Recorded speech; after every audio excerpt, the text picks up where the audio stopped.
Hello viewers, 4DIYers here with another tutorial video for everyone. In this particular video here, I'll be doing a demonstration of how to replace a cab corner from start to finish by cutting out the old corner and welding in a new replacement while keeping the project on somewhat of a budget. This is a short overview of the replacement, which doesn't go into as much detail, and I will be releasing a full in-depth replacement with all the information you need next week that is much longer. Replacement procedures may vary between models of trucks, locations of spot welds, panel designs, and to some extent the rust will vary. Depending on the severity of the rust, you can sometimes make up a new patch, or instead buy a new replacement panel. When doing bodywork, it's always important to wear the proper safety equipment such as gloves, safety glasses, and a respirator as we are dealing with hazardous materials. To get access to the corner, the box will most likely need to be tilted over or completely removed. I do have a video on this, so be sure to check that out for further details. Ensure it is securely held into place. I do have a couple blocks holding it up. Remove any stone guards if equipped. This is done by hand with a heat gun. Here's a new replacement corner. This was the cheapest option I could find online. However, with cheaper panels, this can affect the quality of the part as well. Remove any contaminants on the surface using a wax and grease remover. Remove the paint on the area we will be repairing. This will show to some extent of the rust, along with highlighting any possible spot welds. Removing the paint can be done by using a surface sander, paint stripper, media blaster, or even a heat gun with a scraper. While the metal looks clean on the outside, the rust did start from the rear, and as you can see, it is too far deteriorated. Before the cutting begins, a reference is made for the new corner so I'm able to see the area I have to work with. You can just completely cut out the corner, but instead I cut out small portions at a time so I'm able to see what exactly needs to be done, such as replacing the inner portion. Don't fully cut out the panel. We don't want to cut too much material out at once, as this may go beyond where the new panel dimensions are. Spot welds are used to connect the cab corner to the rocker panel. These will either need to be cut or ground down to disconnect the panel. Spot welds are shown by round circular patterns. Here's an example of factory spot welds that are still in good condition. After the spot welds have been ground down, using a thin flat chisel, separate the panel. If new spot welds are found during the separation, simply grind those and then continue separating the panel. There are various methods in removing rust, however the most efficient way is using a media blaster. This is a cheap handheld sandblaster which is using a glass bead as media. This will not only remove the paint, but remove any panel sealer and rust very efficiently. To help contain the mess, a plastic barrier would be recommended. There should be no dark spots left on the metal surface. While I do have a couple left behind, this will be addressed before paint. Considering I am working outside, the bare metal needs to be sealed up so it's protected from the elements. Using 120 grit sandpaper, go over the area which was sandblasted. Clean the area off using a wax and grease remover.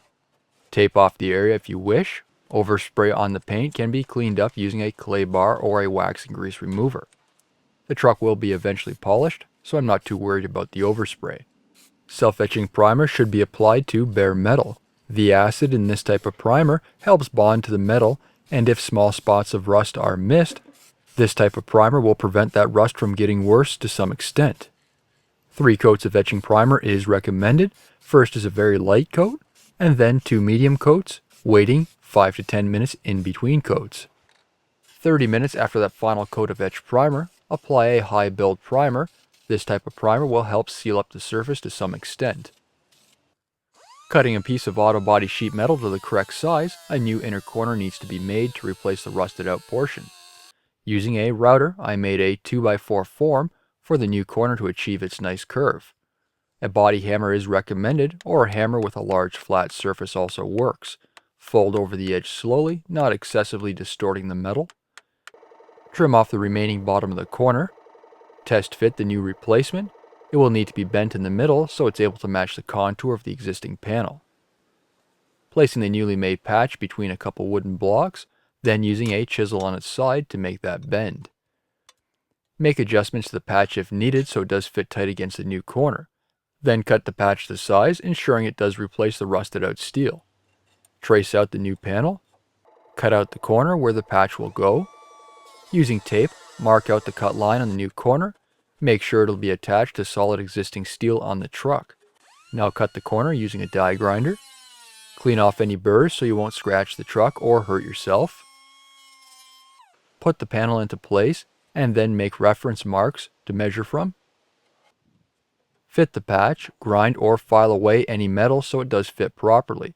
The patch will need to be butt welded and the gap should be no wider than the thickness of your welding wire. Clean up the area using a wire wheel. Any rust spots we missed before can be addressed now. Remove any coatings or paint which can affect the welding process. Don't forget to clean the area for a ground clamp from the welder as well. Using a surface sander, clean the edge of the new patch for welding. The welder I'm using is a flux core MIG welder with a 0.030 inch wire at the lowest heat setting. Settings can vary depending on your welder. It's best to experiment on a piece of scrap metal before welding the panel on the truck. Tack welds should be at least 1 inch from each other. Don't overheat the panel as this can cause warpage. So allow the panel to cool down when needed and continue to weld. Grind the weld smooth using a surface sander with 80 grit abrasive discs. Any pinholes will need to be touched up with the welder. Considering this is a flux core, welds always need to be cleaned up before applying new welds as slag is present. Pinholes can allow moisture to enter, which creates a spot for rusting. Grind the weld smooth again. Now fitting the new corner, there are still spot welds on the rear which need to be separated. Then continue to cut out some of that old metal so we're able to fit the new corner. Put the corner into place, then trace out the edge using a scriber. Cutting some of the panel but not all using a die grinder. Roughly fit the corner either using a die grinder or surface sander. Cutting out the remaining portion, first tracing the rest of the corner. Cut out the last of the corner using the die grinder. Using a file, surface sander or die grinder, continue to fit the corner so it's in the correct position. Make sure the corner does line up correctly, matching the existing rocker panel, the side and rear of the cab. With the media blasting done earlier, clean up the inside of the corner from the remaining debris using a vacuum. Using a die grinder and wire wheel, go over the corner and the backside of the panel. Now go over the area with 220 grit sandpaper and then finish up with 320. This corner was rusting from the inside out, so make sure that all that rust has been removed. Clean the area using a wax and grease remover. Mask off the area if you wish. Instead, I'm using a piece of cardboard to help contain some of that overspray. Bare metal needs to have a self-etching primer to improve adhesion and to help reduce the chance of future rusting.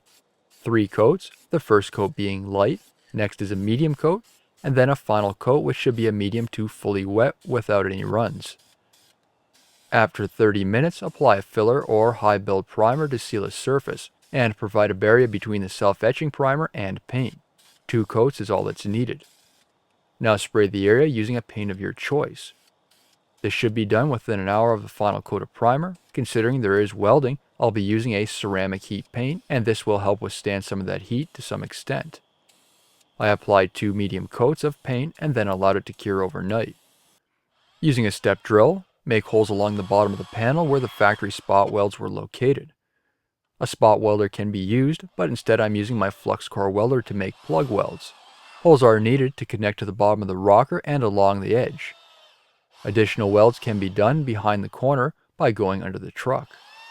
Using a surface sander with 120 grit discs, remove any paint, primer, or rust where the welding will be done on both the new corner and on the truck.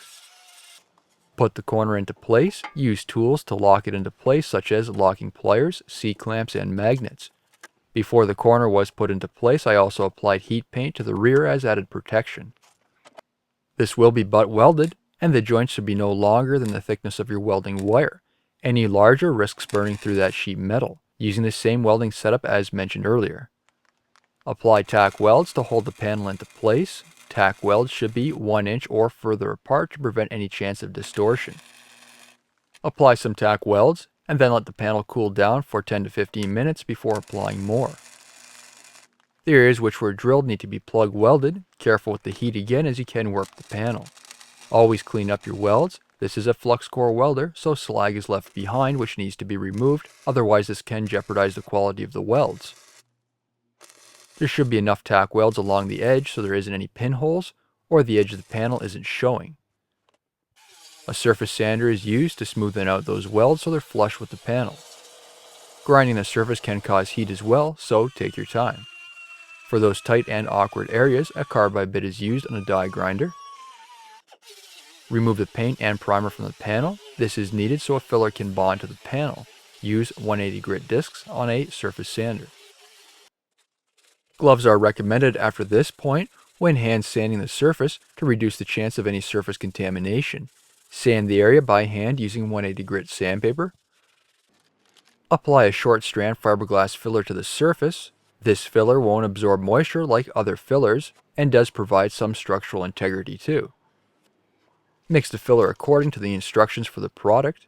You may not get all the filler in those low areas on the first try, which isn't a problem. More filler can be applied, just make sure you do sand in between coats. While the filler is curing, the bottom edge of the panel needs to be cleaned up. The bottom edge of the patch in the rear is exposed a small amount, so this needs to be cut flush with the outer panel using a die grinder. Smoothen out that edge and remove any burrs with the surface sander.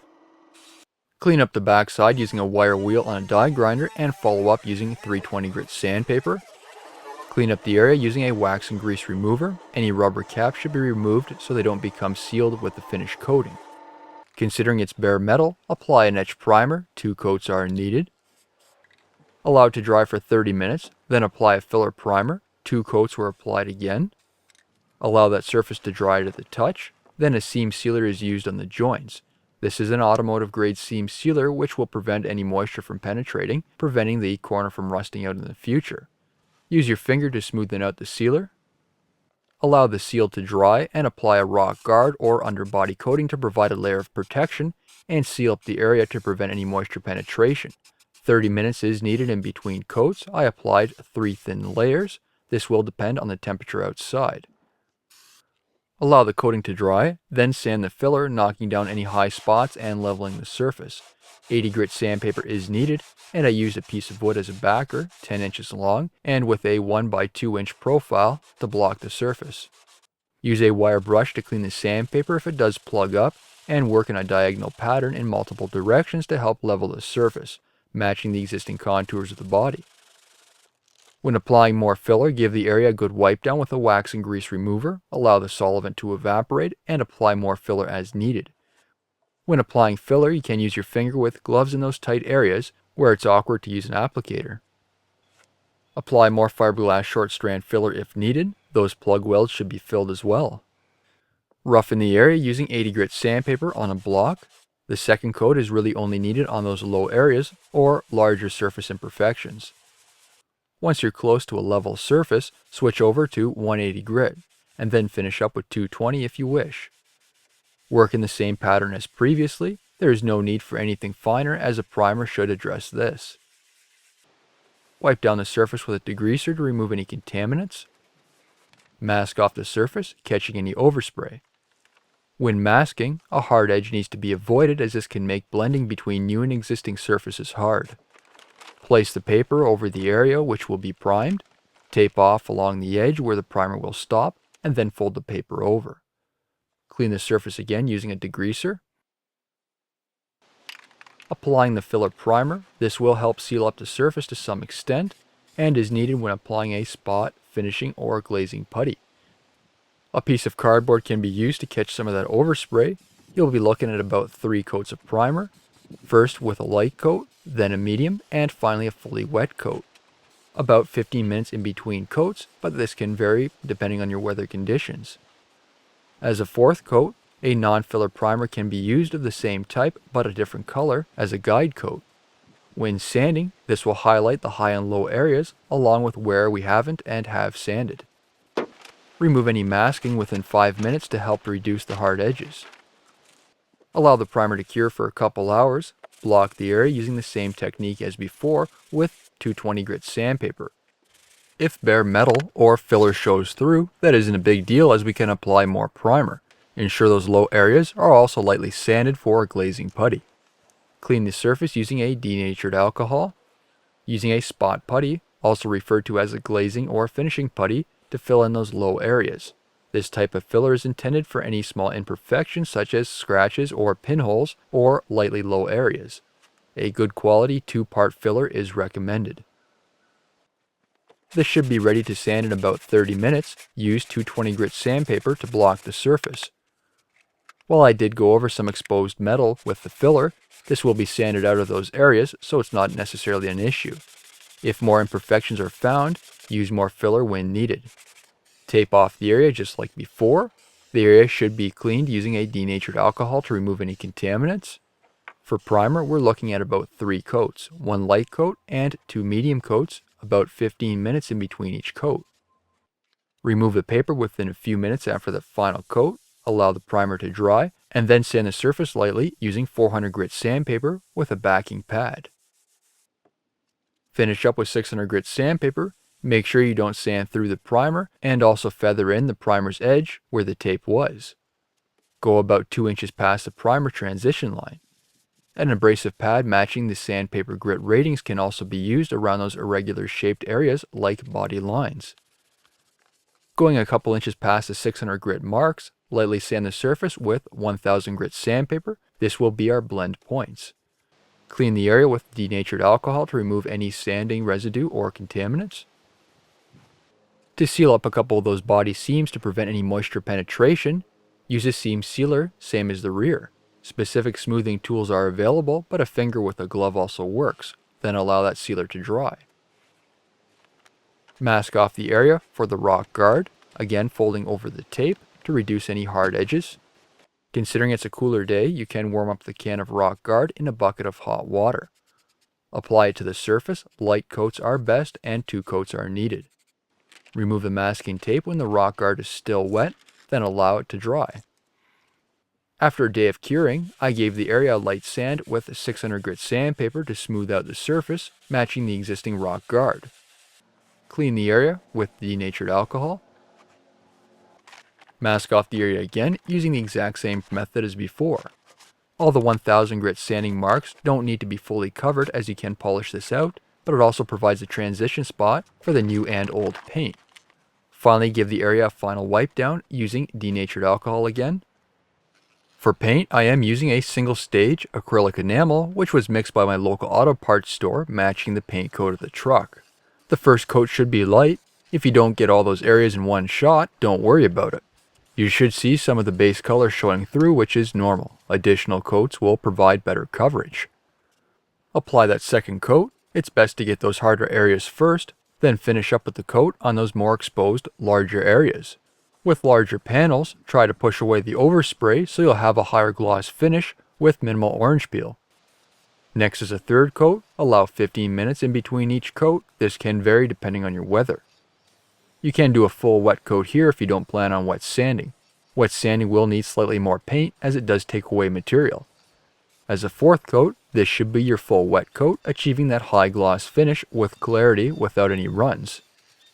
Wet sanding can be done, which I'll touch base on with this video. Considering this is a single stage paint, there is no need for clear coat. Once that final coat has been applied, remove the masking tape within a few minutes to also minimize those hard edges. Then allow the paint to fully harden. Any rubber bump stops on the door should be removed so it doesn't put any pressure on the paint.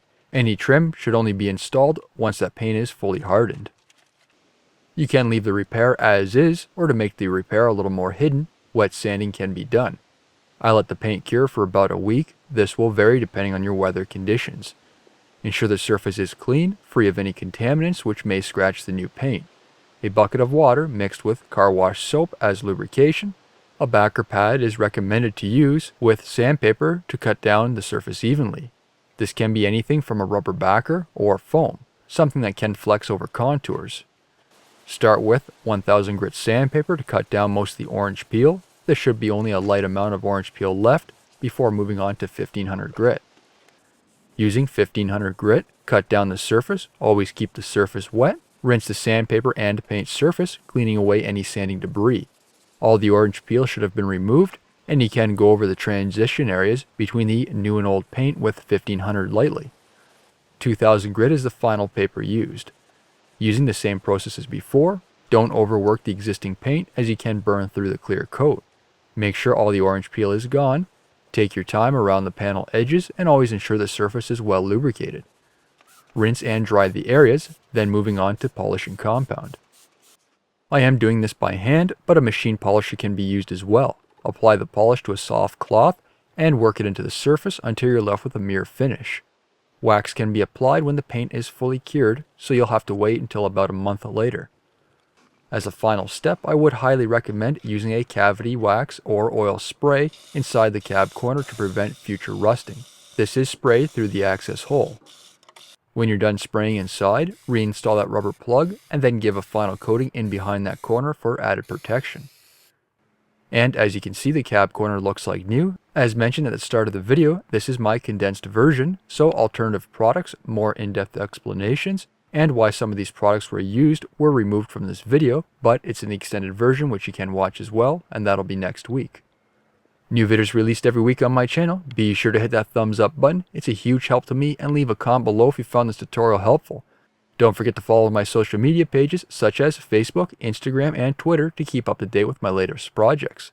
And if you're not a subscriber, be sure to also hit that subscribe button. Thank you for watching.